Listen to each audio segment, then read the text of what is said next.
Assalamualaikum warahmatullahi wabarakatuh. Perkenalkan, nama saya Leni Rahman dengan NIM A1L1 19038 dari jurusan Pendidikan Kimia Universitas Taluleo.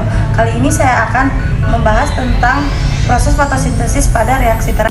Nah, pertama-tama saya akan membahas tentang pengertian fotosintesis, kemudian yang kedua struktur kloroplas, kemudian yang ketiga tentang mekanisme reaksi terang, kemudian yang keempat tentang tahapan-tahapan reaksi terang.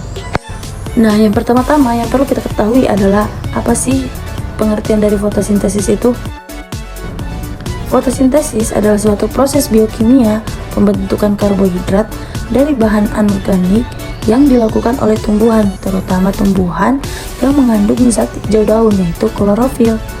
Dapat dilihat pada gambar di samping, di mana fotosintesis juga merupakan suatu proses di mana karbon dioksida, CO2, dan air H2O digunakan untuk menghasilkan karbohidrat dan dengan adanya bantuan dari cahaya matahari. Dan klorofil akan melepaskan oksigen O2. Hasil bersihnya adalah energi cahaya atau radian energi yang diubah menjadi energi kimia dalam bentuk senyawa karbon atau biasa disebut karbohidrat. Fotosintesis juga bertujuan untuk mensintesis glikosa dari bahan H2O dan CO2, di mana proses ini terjadi di kloroplas, dan reaksi sederhananya yaitu 6CO2 ditambah 6H2O2 dengan bantuan cahaya matahari menghasilkan C6H12O6 ditambah 6O2. Nah, ini adalah struktur kloroplas. Struktur kloroplas memiliki membran rangkap yang terdiri dari membran luar dan membran dalam. Di dalam cairan atau matriks dari struktur kloroplas ini, yaitu berbentuk seperti jeli yang biasa disebut stroma. Nah, di dalam stroma inilah terdapat membran yang disebut tilakoid. Tilakoid ini tersusun bertumpuk-tumpuk seperti kepingan koin, membentuk granum atau grana. Kemudian tumpukan tilakoid ini akan terhubung dengan lamela dan akan terdapat banyak sekali grana. Dapat dilihat dari penjelasan sebelumnya, yaitu kloroplas terdiri dari membran kloroplas, yaitu membran luar dan membran dalam. Kemudian stroma yang merupakan tempat terjadinya fotosintesis reaksi gelap. Kemudian grana tersusun atas tilakoid, di mana tilakoid itu sendiri tersusun dari lumen dan membran tilakoid, di mana membran tilakoid tersusun atas partikel CF1 dan fotosistem 1 dan 2, di mana fotosistem 1 dan 2 tersebut terdiri dari klorofil A dan B, karotenoid, dan protein. Pigmen fotosintesis dibagi menjadi dua, yaitu klorofil A dan klorofil B. Kedua klorofil tersebut mampu membentuk suatu kelompok, yaitu disebut fotosistem 1 dan fotosistem 2. Pada fotosistem 1, di mana memuat klorofil A dan klorofil B dengan perbandingan 12:1, di mana panjang gelombang cahaya yang mampu ditangkap oleh fotosistem ini adalah 700 nanometer. Itulah sebabnya fotosintesis 1 ini biasa disebut P700. Kemudian pada fotosistem 2, di mana memuat klorofil A dan klorofil B dengan perbandingan 1:2, yang memiliki panjang gelombang cahaya yang mampu ditangkap oleh fotosistem ini adalah 680 nanometer dalam spektrum merah. Oleh karena itu fotosistem 2 ini disebut juga P680. Kemudian pada tahapan-tahapan reaksi terang, ada 3 tahapan yang berlangsung pada reaksi terang, yaitu pertama aktivasi klorofil, kedua fotolisis air, dan ketiga sistem transport elektron siklit dan non-siklit. Aktivasi klorofil diawali dengan penangkapan foton dari cahaya matahari oleh klorofil. Hal ini akan memicu pelepasan elektron atau eksitasi dari klorofil yang mengakibatkan klorofil menjadi tidak stabil. Kemudian fotolisis air, yang merupakan proses pemecahan molekul air oleh elektron yang berasal dari fotosistem 2. Pemecahan ini menghasilkan terbentuknya ion H+, elektron, dan O2. Untuk O2 selanjutnya akan dilepaskan ke udara. Kemudian sistem transport elektron siklit dan non-siklit, di mana kedua sistem transport ini akan menghasilkan ATP dan ADP, di mana sistem transport elektron siklit dan non-siklit biasa disebut fotofosforilasi siklit dan non-siklit. Yang pertama saya akan membahas tentang fotofosforilasi non-siklit.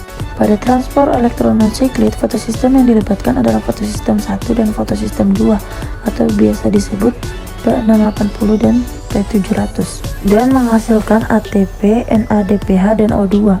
Nah, inilah gambaran dari struktur tilakoid yang merupakan proses terjadinya reaksi terang. Di sini terdapat fotosistem 1 atau bisa disebut P700 dan fotosistem 2 yang biasa disebut P680. Di sini terdapat daerah bagian atas yaitu stroma dan di bagian bawah yaitu lumen tilakoid. Nah, pada proses transfer elektron di sini melibatkan plastokinon, kemudian ada sitokrom, ada plastosianin, dan juga ferredoksin. Kemudian tidak lupa ada ATP sintase yang berfungsi untuk mengubah ADP dengan fosfat inorganik menjadi ATP. Selanjutnya saya akan membahas tentang fotofosforilasi non-siklit. Fotofosforilasi non-siklit diawali dengan P680 atau fotosistem 2 yang mendapatkan energi dari cahaya matahari. Selanjutnya, energi cahaya matahari itu kemudian akan menuju ke pusat reaksi yaitu P680 sehingga mengakibatkan elektron pada P680 tereksidasi yang kemudian akan ditangkap oleh akseptor primer. P680 mengalami kekurangan elektron, kemudian terjadi proses fotolisis air yang akan mengubah H2O menjadi H+ dan 2 elektron serta dibebaskan oksigen yang selanjutnya akan dikeluarkan di udara. Kemudian 2 elektron ini akan mengisi P680 yang kekurangan elektron. Selanjutnya ion H+ akan tetap berada pada ruang tilakoid. Selanjutnya elektron yang sudah sampai pada akseptor primer ini akan dilanjutkan ke plastokinon. Kemudian kompleks sitokrom selanjutnya ke plastosianin. Ketika elektron berjalan melewati serangkaian reaksi di sepanjang ini, energi elektron digunakan untuk memompa proton atau ion H+ dari stroma menuju ke lumen tilakoid sebagai bahan baku di dalam pembuatan ATP. Pada fotosistem 1 atau P700 juga mendapatkan energi dari sinar matahari yang selanjutnya akan menuju ke pusat reaksi yaitu P700 sehingga akan melepaskan elektron dan ditangkap oleh akseptor primer. P700 yang telah kehilangan elektron ini menjadi tidak stabil. Oleh karena itu, elektron yang berasal dari plastosianin akan dikirim menuju ke P700. Selanjutnya, elektron yang sudah sampai pada akseptor primer akan diteruskan ke pereduksi, yang kemudian ditransfer ke NADP+ reduktase.